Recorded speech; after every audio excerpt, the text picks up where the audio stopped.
Bom dia, que Deus continue abençoando a todos os nossos irmãos e irmãs em todos os lugares.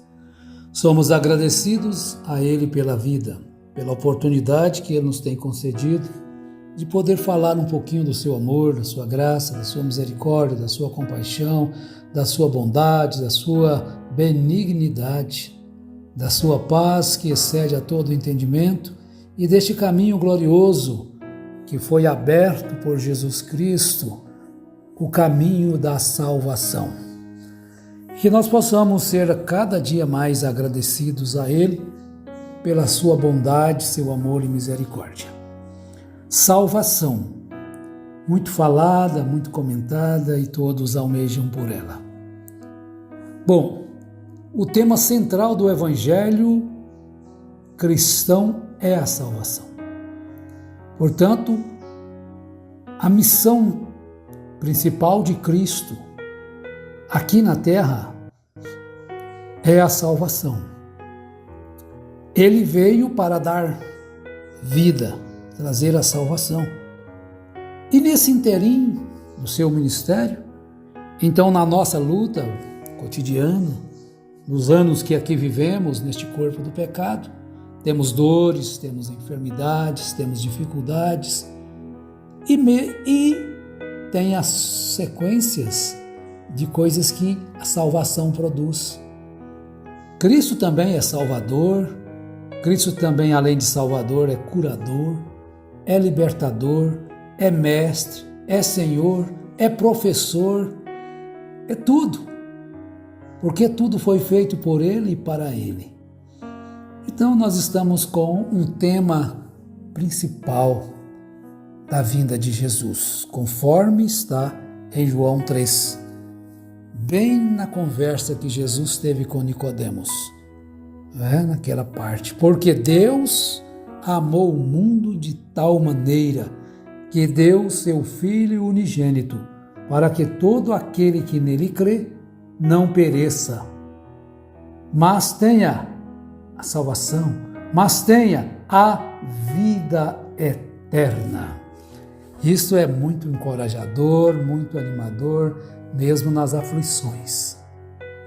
O Evangelho proclama que assim como Deus salvou Israel do Egito, do mesmo modo salva do pecado e suas consequências a todos os que confiam em Cristo. Essa salvação do pecado e da morte é obra inteiramente de Deus. Não há salvação fora disto. Jonas já escreveu isto quando ele estava ainda no ventre da baleia, na escuridão, como ele próprio mesmo diz, do inferno clamei ao Senhor. Vejam bem, a transgressão dele, ele diz, do ventre do abismo gritei e tu me ouviste a voz. Então, lá no profundo do mar, dentro de o ventre de um peixe, ele pôde clamar. E a voz do seu clamor chegou ao ouvido do Senhor.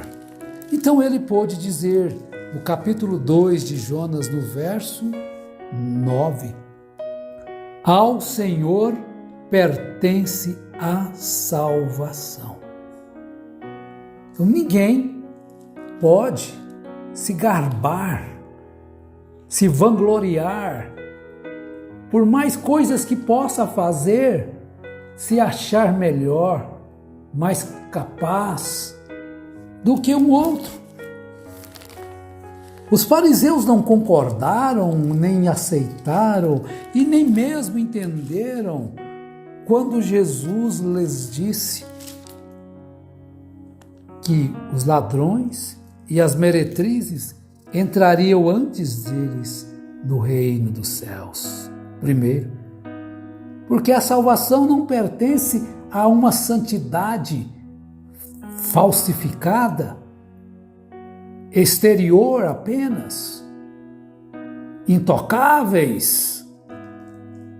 Porque Deus sonda os rins e os corações. Ele não vê somente o que os homens veem. Lá estava Samuel diante dos filhos, dos irmãos de Davi, né?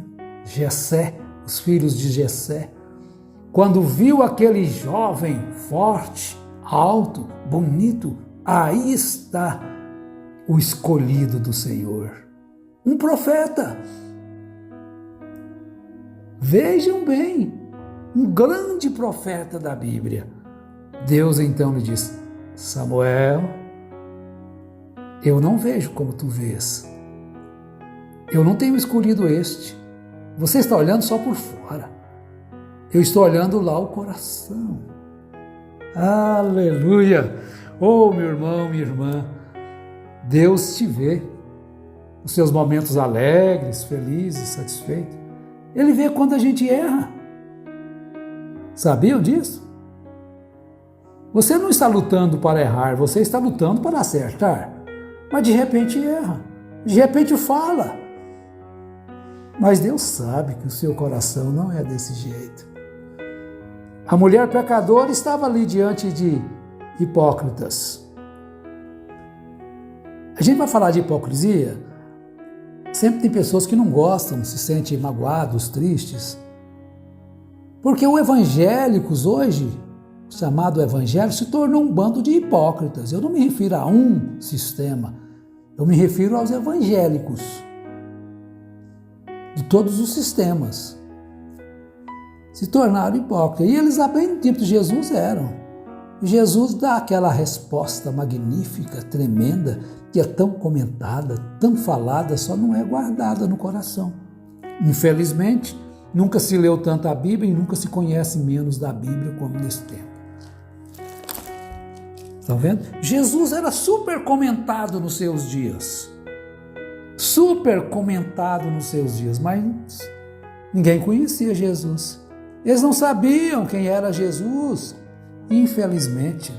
E hoje? Alguém sabe? Jesus está onde? Morando onde? Uns perguntaram para Jesus: Mestre, onde é a tua casa? Que eu quero seguir-te. As raposas têm seus covis, as aves dos céus têm os seus ninhos, mas o Filho do Homem não tem nenhum lugar para reclinar sua cabeça. Você acha que Jesus tinha casa?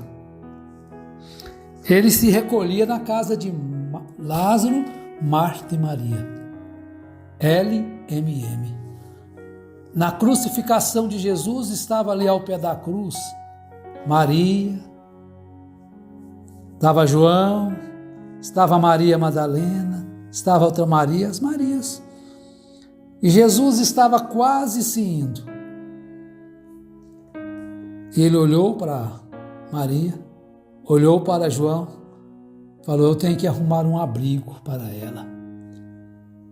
Antes de eu entregar o Espírito, eu tenho que arrumar um abrigo para ela. Ela me amamentou, ela cuidou de mim na minha infância, ela me orientou. Olhou para Maria e disse: mulher, aí está o seu filho, João. E ele olha para João e diz: aí está a sua mãe. Então a Bíblia diz que daquele momento em diante, João recolheu Maria em sua casa. Mas ela não tinha uma casa de morar? João a recolheu em sua casa. Jesus então cumpriu o papel de um bom filho. Está aí. A senhora não vai ficar desamparada. Então veja bem, a salvação, o tema central, principal do Evangelho o tema central da vinda de Cristo, para nos salvar do pecado e suas consequências, salvar a todos aqueles que confiam em Cristo. Essa salvação do pecado e da morte é obra inteiramente de Deus. A salvação pertence ao Senhor. Paulo, escrevendo a carta aos Efésios, capítulo 2, verso 8, ele diz: porque pela graça sois salvos mediante a fé, e isso não vem de vós, é dom de Deus. Ao Senhor pertence a salvação. Ao Senhor pertence a salvação. E nenhum outro nome é dado entre os homens para que sejamos salvos. Não existe fulano de tal, Beltrano. Todos estão perdidos sem Ele. Agora, esse livramento que o Senhor nos fez, realizou em relação à nossa vida eterna, não tem um sentido geral de livramento de perigo físico ou sofrimento moral aqui. Aqui nós passamos, somos iguais a todos os homens, sujeitos às mesmas dificuldades. E devemos nos sujeitar às autoridades tal como todos os demais cidadãos. Então você vê isso. O salmista, no Salmo 73, ele escreve: eu estive com os meus pés em lugares escorregadios, ao ver a prosperidade dos ímpios. Puxa vida, eu sirvo ao Senhor, eu sou fiel, eu faço tudo aquilo que é a minha obrigação para com os meus irmãos e para com Deus, e de repente a minha vida não está tão próspera quanto a do ímpio.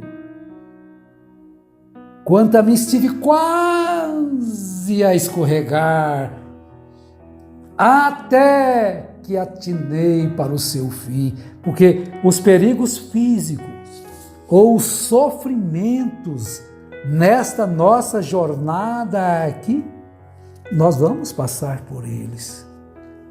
Mas temos um consolo: a luta vem e passa, a dor vem e passa, a enfermidade vem e passa. Então você canta comigo? A luta vem e passa, não desanimes não. Quem crê em Jesus Cristo já tem a salvação. É reino contra reino, nação contra nação. É filho contra pai, é irmão contra irmão. Mas a luta vem e passa, não desanimes não. Quem crê em Jesus Cristo já tem a salvação. Então, desta forma, você entra na batalha salvo. Você vai para o trabalho salvo. Você entra para um tratamento hospitalar salvo. O seu comportamento não é de quem não tem salvação, de desespero, de angústia por causa daquele problema. É uma certeza. O Senhor jamais tem me desamparado e o Senhor jamais me desamparará. Firma-se nessas palavras gloriosas. Então essa salvação salva-nos da morte espiritual, não da morte física ou de perigos, bem como preservar ou curar. Então nós temos que ter essa certeza, que o Senhor não tem prazer na morte do ímpio, mas dos justos. Quando um justo deixa esta terra, os céus fazem festas, se alegram. Agora Deus nos deu esta salvação através de seu Filho. A salvação livra o crente do juízo de Deus e do domínio do pecado e do poder da morte. Bem-aventurados são aqueles que fazem parte da primeira ressurreição.